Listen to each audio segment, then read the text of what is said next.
Hello बच्चों, good morning. कैसे हैं आप सब लोग? We are waiting for our students.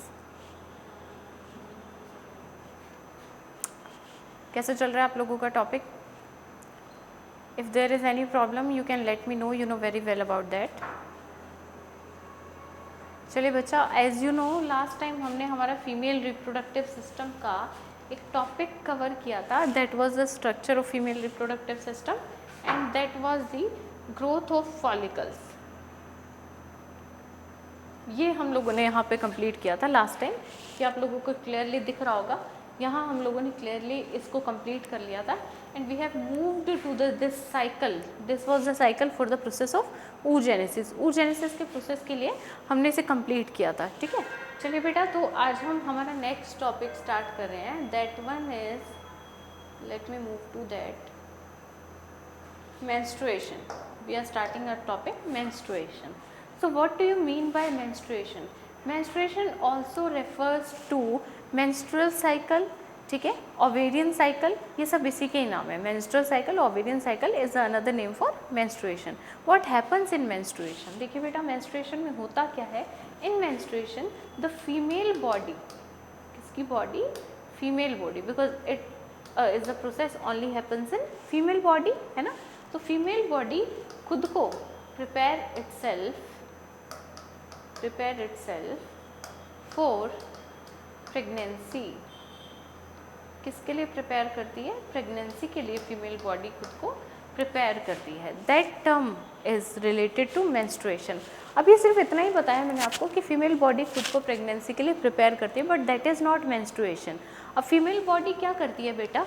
मैं आपको एक छोटा सा एक रिवाइज्ड कॉन्सेप्ट में बता रही हूँ। अगर फीमेल बॉडी खुद को प्रेगनेंसी के लिए प्रिपेयर करती है तो उसमें क्या होता है? पहले फॉलिकल्स की ग्रोथ होती है। पूरा साइकिल बता रही हूँ मैं आपको, है ना। पहले फॉलिकल्स की ग्रोथ होती है। फॉलिकल्स की ग्रोथ होने के बाद में अंदर एग की ग्रोथ होती है। कुछ पर्टिकुलर हार्मोन्स रिलीज होते हैं। हार्मोन्स रिलीज होने के बाद में ओव्यूलेशन होता है। ओव्यूलेशन यानी कि एग रिलीज होता है। एग रिलीज होने के बाद बच्चा फिर से हार्मोन्स रिलीज होते हैं और ये पूरा मैकेनिज्म हार्मोन से कंट्रोल होता है और हमारे ब्रेन से कंट्रोल होता है, ठीक है। तो जो हार्मोन्स रिलीज होंगे वो हमारी यूट्रस की अंदर वाली लाइनिंग जो हम कल पढ़ चुके हैं, दैट इज एंडोमेट्रियम, उसको क्या करेंगे? मेंटेन करेंगे, ठीक है। और मेंटेन करेंगे और प्रेगनेंसी में हेल्प करेंगे। तो यहाँ वही होता है। अब मेंस्ट्रुअल साइकिल के और मेंस्ट्रुएशन के चार फेज है बेटा। The first phase is follicular phase. First phase is follicular phase. The second phase is luteal or secretory phase. Luteal or secretory phase. Second one is luteal or secretory phase. Third one is beta ovulation. Ovulation comes before luteal और secretary phase, है ना। Ovulation इसके पहले आता है, but मैं आपको सिर्फ 4 फेजेस के नाम बता रही हूँ। And fourth one is menstruation, और in short it is called as menses, ठीक है। तो बेटा यहाँ पे जो हमारे 4 फेज हैं, कहीं कहीं आप लोगों को जब ये साइकिल एक्सप्लेन की जाएगी तो वहाँ पे आपको स्टार्टिंग मेंस्ट्रुएशन से की जाएगी, है ना। कहीं कहीं पे क्या होगा? आपको स्टार्टिंग फॉलिकुलर फेज से की जाएगी। मैं यहाँ पे फॉलिकुलर फेज से स्टार्ट कर रही हूँ क्योंकि मैं पूरा आपको बताना चाहती हूँ that what happens in the menstrual cycle, ठीक है। तो यहाँ पे बेटा ये जो चार्ट दिया हुआ है, this totally explain the level of hormones, ठीक है, और टेम्परेचर को। अब यहाँ पे 4 मेन हार्मोन है, that is FSH follicle stimulating hormone, second one is LH luteinizing hormone, third one is estrogen और estradiol, and fourth one is our progesterone, है ना। तो सबसे पहले देखिए बेटा यहाँ पे क्या होता है फॉलिकुलर फेज में। मैं एक बहुत ही शॉर्ट टर्म में आपको एक्सप्लेन करूँगी। फॉलिकुलर फेज में क्या होता है, जैसे हमने यहाँ देखा था, मैं एक बार नेक्स्ट स्लाइड में मूव कर रही हूँ। यहाँ आप लोगों ने देखा था ये ओवरी के फॉलिकल्स हैं, ये छोटे छोटे क्या हैं? फॉलिकल्स हैं। ये फॉलिकल्स धीरे धीरे ग्रो करते हैं बेटा, और ग्रो करने में इनमें एक कैविटी बन जाती है, एंट्रम। इस कैविटी को क्या कहते हैं? एंट्रम। और साथ ही साथ में ये एग जो है, यहाँ पे ये जो एग है हमारा, ये मैच्योर होना स्टार्ट हो जाता है। अब जैसे जैसे फॉलिकल ग्रो करते हैं बेटा, तो यहाँ जो मेम्ब्रेन है थीका इंटरना, थीका इंटरना जो मेम्ब्रेन है हमारी, वो क्या करती है, एक सिक्रेशन करती है कौन से हार्मोन का, एस्ट्राडायोल हार्मोन का, एस्ट्रोजन हार्मोन का, ठीक है। एस्ट्रोजन हार्मोन का क्या करेगी, सिक्रेशन करेगी, कौन, थीका इंटरना मेम्ब्रेन। और जैसे ही एस्ट्रोजन हार्मोन का सिक्रेशन होगा, ठीक है, वो एफएसएच को कंट्रोल करेगा अपने फीडबैक से, ठीक है, और साथ ही साथ में जो यूट्रस की लाइनिंग है उसको कंट्रोल करेगा।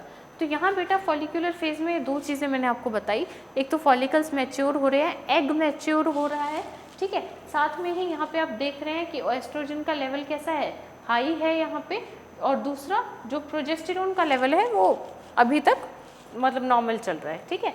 सेकेंड वन इज यहाँ पे जो LH का लेवल है वो डाउन है, FSH का लेवल थोड़ा सा इंक्रीज हो चुका है, ठीक है, FSH का लेवल थोड़ा इंक्रीज हो गया है। फॉलिकुलर फेज में जैसे ही बेटा एस्ट्रोजन रिलीज होता है तो FSH के सिक्रेशन को जब वो हाई करता है तो FSH का सिक्रेशन हाई होने के बाद बेटा एक स्टेज पे ब्रेन को फीडबैक देता है, और ब्रेन के फीडबैक से पूरा जो फीडबैक साइकिल हमने पढ़ी कि जो हाइपोथैलेमस है वो गोनेडोट्रोफिन हार्मोन को कंट्रोल करता है, वो एंटीरियर पिट्यूटरी को कंट्रोल करते हैं, एंटीरियर पिट्यूटरी अपने FSH और LH को कंट्रोल करती है, और FSH और LH अपना अपना काम करते हैं, और फिर उनका नेगेटिव फीडबैक हो जाता है। और साथ ही में एक इनहिबिन हार्मोन आता है, जो इनहिबिन हार्मोन क्या करता है, इनके सिक्रेशन को इनहिबिट कर देता है। तो यहाँ बेटा फॉलिकुलर फेज में आपने ये देखा, अब जैसे ही ये प्रोसेस पूरा होगा, है ना, तो FSH का एक फीडबैक जाएगा, और फीडबैक जाने के बाद बेटा यहाँ सिक्रेशन होना स्टार्ट हो जाएगा LH का, ल्यूटिनाइजिंग हार्मोन का, और on the day to 11th to 13th day में, है ना, ये फेज कहाँ से स्टार्ट हुआ, ये था 5 to 13 डेज में, है ना। अब 5 to 13 डेज में जब बात आती है 11th डे के समथिंग की बेटा, तो 11th डे पे एक पीक आती है, that is called as LH surge. LH surge means LH level का, LH हार्मोन का लेवल वहाँ पे क्या हो जाता है, पीक पे पहुँच जाता है। और उस टाइम पे क्या होता है बेटा, LH देख रहे हो आप लोग, ये हमारा 14th डे का टाइम है, this point is 14th day का पॉइंट, ठीक है। यहाँ पे हमारा FSH थोड़ा डाउन जा रहा है या नॉर्मल उसमें चल रहा है, डाउन जाने की स्टेज में, और LH जो है हमारा वो पीक पे पहुंच गया है, LH पीक पे पहुंच गया है, और एस्ट्रोजन ने धीरे धीरे डाउन आना स्टार्ट कर दिया है। अब जब ये हार्मोन इस स्टेज में आएंगे बेटा, तो ये जो देखिए यहाँ पे फॉलिकल्स ग्रो हो रहे थे, पूरी तरह ग्रो हुए, तो ये फॉलिकल LH सर्ज के, LH के इफेक्ट से, ल्यूटिनाइजिंग हार्मोन के इफेक्ट से ये फॉलिकल फट जाते हैं और एग को रिलीज कर देते हैं, ठीक है। This process is called as ovulation. Follicles फट गए और एग को रिलीज कर दिया, this process is called as ovulation. Ovulation होने के बाद बेटा जैसे ही एग रिलीज हुआ, ये जो हमारा फॉलिकल है that get converted into corpus luteum. मैंने आपको बताया था ल्यूटीन नाम का एक पिगमेंट होता है इसमें, जो इसको येलो शेड देता है, ठीक है, येलो कलर इसका इसकी वजह से दिखता है। साथ ही में बेटा ये जो कॉर्पस ल्यूटियम है ये प्रोजेस्टेरोन सीक्रेट करना शुरू कर देगा। जैसे ही एग रिलीज हुआ ये प्रोजेस्टेरोन सीक्रेट करना शुरू करेगा। प्रोजेस्टेरोन जब सीक्रेट होगा बेटा तो वो एंडोमेट्रियम लाइनिंग को मेंटेन करेगा, ठीक है। साथ ही साथ में प्रोजेस्टेरोन के सीक्रेट होने से एस्ट्रोजन का लेवल भी क्या रहता है, मेंटेन रहता है। तो यहाँ आप देख रहे हैं कॉर्पस ल्यूटियम बन रहा है और कॉर्पस ल्यूटियम अपना प्रोजेस्टेरोन के लेवल को मेंटेन करता जा रहा है। ये देख रहे हैं आप लोग प्रोजेस्टेरोन का लेवल, साथ ही में एस्ट्रोजन का लेवल, ठीक है। फॉर FSH और LH यहाँ पे दोनों क्या हो गए हैं, बैलेंस हो गए हैं। FSH और LH यहाँ पे क्या हो गए, बैलेंस हो गए हैं। अब जैसे जैसे बेटा कॉर्पस ल्यूटियम से प्रोजेस्टेरोन रिलीज होगा तो ये प्रोजेस्टेरोन काफ़ी सारे बॉडी में चेंजेस करेगा। जो यूट्रस की एंडोमेट्रियम लाइनिंग है उसको ये थिक करेगा, पूरी तरह से मेंटेन करेगा, ताकि इन केस अगर फर्टिलाइजेशन हो जाता है, फर्टिलाइजेशन हो जाएगा तो जाइगोट आएगा, और जाइगोट यानी कि एम्ब्रियो को अटैच होने के लिए जगह चाहिए होगी, है ना। तो एम्ब्रियो के अटैच होने के लिए प्लेस चाहिए उसे, और प्लेस चाहिए बेटा तो वो एंडोमेट्रियम लाइनिंग क्या रहेगी, थिक रहेगी। Because if the endometrium lining is not thick embryo can get aborted, है ना, तो वो पूरा गिर सकता है। तो इसलिए उसको क्या चाहिए, थिक एंडोमेट्रियम लाइनिंग चाहिए which is maintained by the progesterone, ठीक है। तो यहाँ ऐसा हो गया। उसके बाद बेटा अब इन केस अगर फर्टिलाइजेशन नहीं होता है, ठीक है, अगर फर्टिलाइजेशन है तो the same process goes on, endometrium lining thick रहेगी, है ना। लेकिन अगर फर्टिलाइजेशन नहीं होता है तो this corpus luteum will convert into corpus albicans. Corpus albicans में कम हो जाएगा, और जो कॉर्पस एल्बिकन्स है वो प्रोजेस्टेरोन के लेवल को क्या कर देता है, डाउन कर देता है। प्रोजेस्टेरोन के लेवल को ये ख़त्म करेगा। अब जैसे ही प्रोजेस्टेरोन का लेवल कम होगा बेटा, तो यहाँ पे जो हमारी एंडोमेट्रियम की लाइनिंग थी, प्रोजेस्टेरोन का लेवल देख रहे हैं आप यहाँ पे 4th फेज में, मेंस्ट्रुअल फेज में प्रोजेस्टेरोन डाउन आ गया है, एस्ट्रोजन भी डाउन आ गया है, सारे हार्मोन्स यहाँ पे क्या आ जाते हैं, लगभग डाउन आ जाते हैं। ठीक है, तो यहाँ पे क्या होगा बेटा, जैसे ही क्या होगा, ये चीज़ डाउन आएगी, तो जो एंडोमेट्रियम की लाइनिंग है वो डीजनरेटेड एग के साथ, क्योंकि अब फर्टिलाइजेशन तो हुआ नहीं, तो एग भी क्या होगा, डीजनरेट हो जाएगा। तो एंडोमेट्रियम लाइनिंग जो है वो डीजनरेटेड एग के साथ क्या करेगी, अपने आप को शेड ऑफ कर देगी in the form of vaginal bleeding. ठीक है, वेजाइनल ब्लीडिंग होती रहेगी 3 से 5 दिन के लिए, और ये ब्लड क्लोट नहीं होता है। ठीक है, ये 3 से 5 दिन की ब्लीडिंग में लगभग 80 to 100 ml ब्लड लॉस हो जाता है फीमेल बॉडी से। ठीक है, और यहाँ पे जो ये 80 to 100 ml ब्लड लॉस हुआ है, इसके साथ साथ एंडोमेट्रियम की थिक लाइनिंग और साथ ही में जो डीजनरेटेड एग है वो वेजाइना की वेजाइना से बाहर निकल जाते हैं, which is called as menstrual phase and menstruation.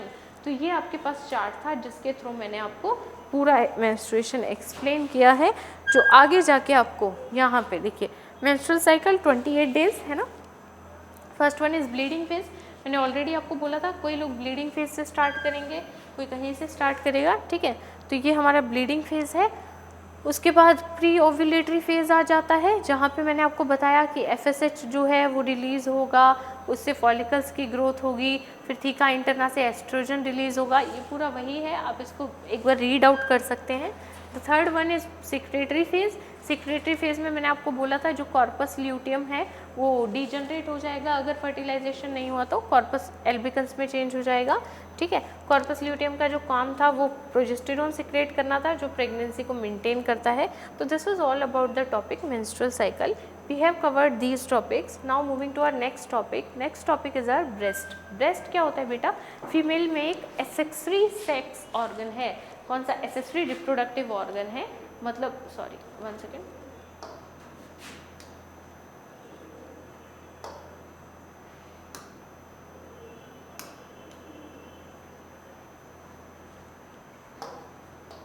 Breast क्या है, यहाँ पे एक एक्सेसरी रिप्रोडक्टिव ऑर्गन है, विमेन में प्रेजेंट होता है। ठीक है, एक पेयर ऑफ ब्रेस्ट प्रेजेंट होती है फीमेल में, और जो जो फीमेल होती है उसमें इन ब्रेस्ट में मेमरी ग्लैंड्स प्रेजेंट होते हैं। मेमरी ग्लैंड से मिल्क का प्रोडक्शन होता है। ठीक है, ये थोरेक्स के फ्रंट में सिचुएटेड होती हैं। यहाँ पे बेटा हर मेमरी ग्लैंड में 15 to 20 क्या होते हैं, लोब्यूल्स होते हैं। हर मेमरी ग्लैंड में 15 to 20 लोब्स होते हैं, और ये 15 to 20 लोब्स बीच में, जैसे इस तरह से लोब्स हैं, जैसा कि हमने सेमनीफेरस ट्यूब्यूल्स में पढ़ा था, बीच में यहाँ पे क्या प्रेजेंट होता है, फैटी टिश्यूज प्रेजेंट होते हैं, यहाँ पे फैट प्रेजेंट होता है। ठीक है, और इन लोब्यूल्स में क्या होते हैं बेटा, मिल्क ग्लैंड्स प्रेजेंट होते हैं। किसमें? ये जो लोब्यूल्स थे इनमें मिल्क ग्लैंड्स प्रेजेंट होते हैं, जो कि एक ग्रेप्स के बंचेस जैसा स्ट्रक्चर बनाता है, जैसा कि हमारा लंग्स में एल्वियोलाई का होता है ना, कुछ वैसा ही। ठीक है, और ये क्या करते हैं बेटा, मिल्क सिक्रेट करते हैं। लेकिन मिल्क सिक्रेट होने के लिए बेटा यहाँ पे आप लोगों को पता है, जो प्रेगनेंसी होती है फीमेल की, उसके बाद ही मिल्क का सिक्रेशन होता है, because it is also regulated by the hormones. ठीक है, उसके बाद बेटा चलिए यहाँ पे ये उसके बाद दिया हुआ है जो मिल्क का प्रोडक्शन होता है वो यंग वंस के लिए बहुत न्यूट्रिटिव होता है।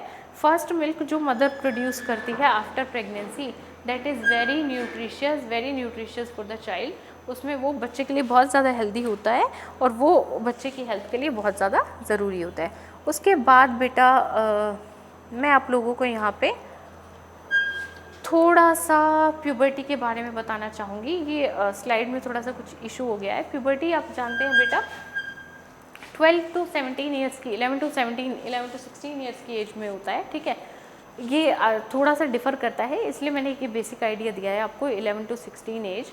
और प्यूबर्टी में क्या होता है बेटा, जो सेक्स ऑर्गन्स है वो मैच्योर होना स्टार्ट हो जाते हैं। ठीक है, आप लोगों को पता है फीमेल बॉडी में फीमेल सेक्स ऑर्गन्स मैच्योर होना स्टार्ट हो जाएंगे, और मेल बॉडी में मेल सेक्स ऑर्गन, जो एग है वो प्रोड्यूस होना स्टार्ट हो जाएगा, स्पर्म बनना स्टार्ट हो जाएंगे, सेकेंडरी सेक्सुअल कैरेक्टर डेवलप होंगे, जो मेल्स हैं उनमें दाढ़ी मूंछ आ जाएगी, वॉइस हैवी हो जाएगी, आप लोग बेटर जानते हैं सारे सेकेंडरी सेक्सुअल कैरेक्टर है ना, शोल्डर वाइड हो जाएंगे। फीमेल में भी क्या होता है, ब्रेस्ट डेवलपमेंट होता है, मेंस्ट्रुएशन स्टार्ट हो जाता है, ठीक है। तो ये सारी चीज़ें जो हैं ये प्यूबर्टी के साइंस हैं। तो प्यूबर्टी क्या होती है, वो एज होती है जिसमें सेक्स ऑर्गन्स मैच्योर होते हैं और सेकेंडरी सेक्सुअल कैरेक्टर्स डेवलप होते हैं, ठीक है। कुछ टर्म्स रह गई थी, आई एम कवरिंग दैट। उसके बाद है बेटा गेस्टेशन पीरियड। गेस्टेशन पीरियड क्या होता है, फर्टिलाइजेशन से और पार्चुरेशन के बीच का टाइम, मतलब जब फर्टिलाइजेशन हुआ था, जब जाइगोट बना और जब बच्चे का बर्थ हुआ, उन दोनों के बीच का टाइम जो होता है दैट इज गेस्टेशन पीरियड। जैसे रैबिट में यहाँ पे दिखाया हुआ है, रैट में, डॉग में, वेल में, एलिफेंट में, यहाँ पे क्या दिखाया हुआ है, ठीक है। मैन में भी आपको यहाँ दिखाया हुआ है, मैन में लगभग ये टाइम 9 मंथ्स का होता है, ठीक है। बाकी कुछ ऑर्गेनिजम्स में आपको यहाँ पे गेस्टेशन पीरियड दिया हुआ है। यहाँ पे सबसे ज़्यादा जो गेस्टेशन पीरियड टाइमिंग है वो है एलिफेंट के अंदर। उसके बाद एक टर्म है बेटा गायनेकोमेस्टिया। गायनेकोमेस्टिया, अगर मेल में ब्रेस्ट का डेवलपमेंट ज़्यादा हो जाए that is called as gynaecomastia. Amenorrhoea, अगर मेंस्ट्रुअल साइकिल किसी फीमेल में नहीं हो रही है, ठीक है। हिस्टेरेक्टोमी, अगर यूट्रस को रिमूव किया जाए। ओफ्रेक्टोमी, अगर ओवरीज को रिमूव किया जाए। एडोलसेंस, प्यूबर्टी जब से स्टार्ट होती है और जब तक पूरी मैच्योरिटी नहीं आ जाती, उन दोनों के बीच का जो पीरियड होता है that is called as adolescence. उसके बाद एक टर्म है हमारी वेसिक्टोमी, ट्यूबिक्टोमी। मैं आपको अभी शायद मैंने आपको बताया था, vasectomy is the cutting of vas deferens. Vas deferens जो डक्ट होती है मेल में, जो टेस्टीज से फाइनल डक्ट निकलती है, वास्ट डिफरेंस, उसको क्या करते हैं, कट और टाई कर देते हैं। जैसे यहाँ हमारी टेस्टीज है, इससे एक फाइनल डक्ट निकल रही है, वास्ट डिफरेंस, जो कि आगे जाके पेनिस में इंक्लूड हो रही है, और ये क्या करेगी, स्पर्म को कैरी करके लेके आएगी, जो स्पर्म बने हैं उसको पेनिस तक लेके आएगी। तो बेटा अगर हम इस वास्ट डिफरेंस को यहाँ से कट और टाई कर देते हैं, मैंने इसको यहाँ से कट किया और टाई कर दिया, अगर कट और टाई कर देते हैं तो स्पर्म का फ्लो यहीं रुक जाएगा। ये एक परमानेंट जो प्रेगनेंसी रोकने का मेथड है मेल में, कि वो फर्टिलिटी मतलब वो अपना स्पर्म ट्रांसफ़र नहीं कर सकते फीमेल बॉडी में। तो यहाँ क्या होता है, ये एक परमानेंट मेथड है प्रेगनेंसी को रोकने के लिए, कॉन्ट्रासेप्शन का परमानेंट मेथड है, ठीक है। तो वेसिक्टोमी क्या होता है, वेस्ट डिफरेंस कट होती है। ट्यूबिक्टोमी क्या होता है, फेलोपियन ट्यूब को कट कर दिया जाता है। अगर बॉडी में स्पर्म आ भी गए और एग ही अगर मूव करके फेलोपियन ट्यूब तक नहीं आया तो फर्टिलाइजेशन कैसे होगा, ठीक है। तो फीमेल में क्या करते हैं, फेलोपियन ट्यूब को कट कर देते हैं, ठीक है। उसके बाद बच्चा कुछ पॉइंट्स है जो हमने फीमेल में पढ़ा था, क्लाइटोरिस वो पेनिस के होमोलोगस होता है, उसकी जो प्रीप्यूस होती है वो होमोलोगस होती है। उसके बाद बच्चा ये कुछ पॉइंट है जो होमोलोगस ऑर्गन्स दिए हुए हैं। कोलेस्ट्रम के बारे में मैं आपको बता चुकी हूँ, जो फर्स्ट प्रेगनेंसी के बाद mother first time milk produce करती है that is called as colostrum, है ना, और वो बच्चे के लिए बहुत ज़्यादा हेल्दी होता है। तो ये सब हम पार्ट कवर कर चुके हैं। यहाँ सीमेन का आप लोगों को क्या दिया हुआ है, कुछ टर्म्स दी हुई है, जहाँ पे पहले आपको सीमेन का जो एक नेचर है वो दिया है, वो है कि मिल्की होता है, विस्कस थिक होता है और एल्केलाइन है। इसका पीएच कितना होता है, 7.3। एक इजैक्यूलेशन में, एक बार में जो मेल है वो अबाउट 4 ml ऑफ क्या सीमेन प्रोड्यूस करता है, ठीक है।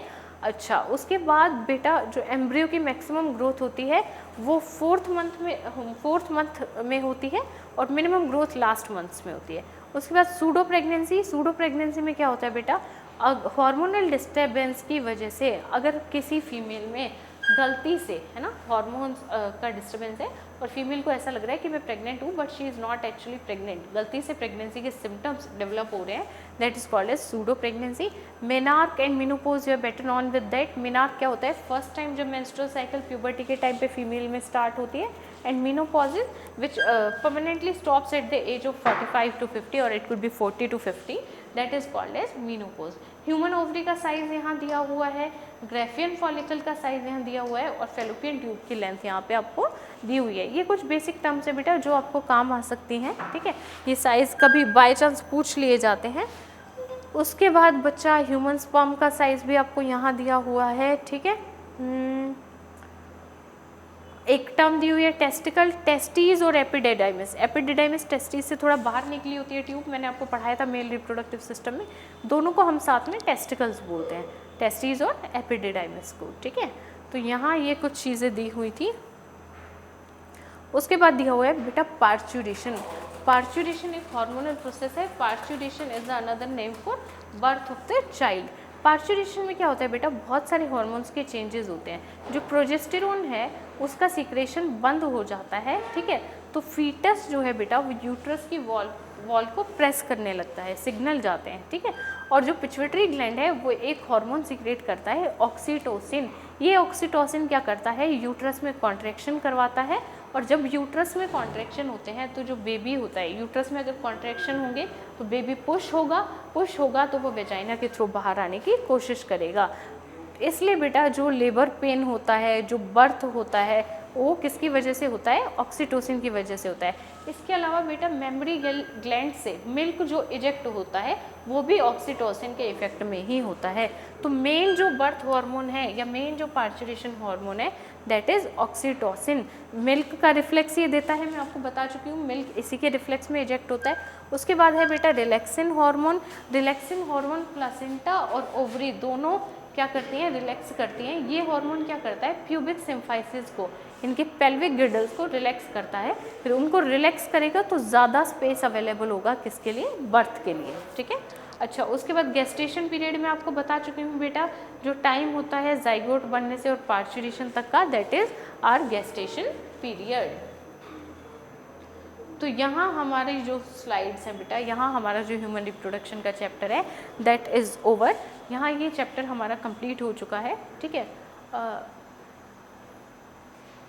नीदा मैम इस लेसन के नोट्स मिल जैसा आप पढ़ा रहे हैं, हाँ नीदा, नोट्स इसके ऐप पे आप लोगों को मिल जाएंगे, ठीक है। मैं अपलोड कर दूंगी ये चैप्टर और आप लोगों को नोट्स मिल जाएंगे। ये जो स्लाइड्स हैं जो आपको वीडियो में दिख रही हैं, आप इससे भी पढ़ सकते हैं प्रॉपरली।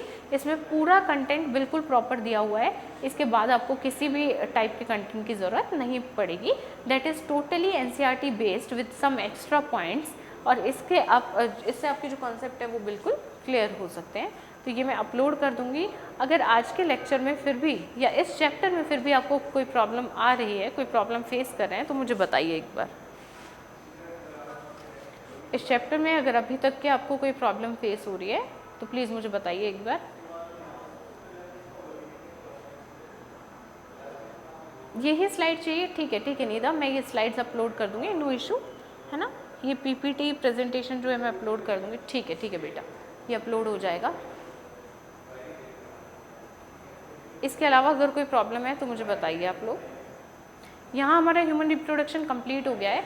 इसमें अब हम नेक्स्ट चैप्टर कल से रिप्रोडक्टिव हेल्थ स्टार्ट करेंगे, क्योंकि ये हमारा कंप्लीट हो चुका है।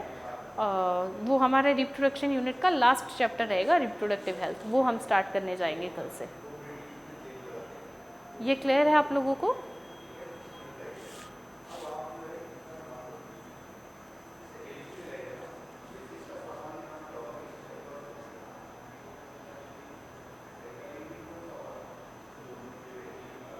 ठीक है बेटा, तो यहाँ हमारा ये चैप्टर एंड होता है। पार्चुरेशन बता दूँ, ठीक है। पार्चुरेशन देखिए, पार्चुरेशन हमारा होता है बर्थ प्रोसेस, कि बर्थ किस हेल्प से होता है ना, बर्थ कैसे हो रहा है बेबी का बर्थ।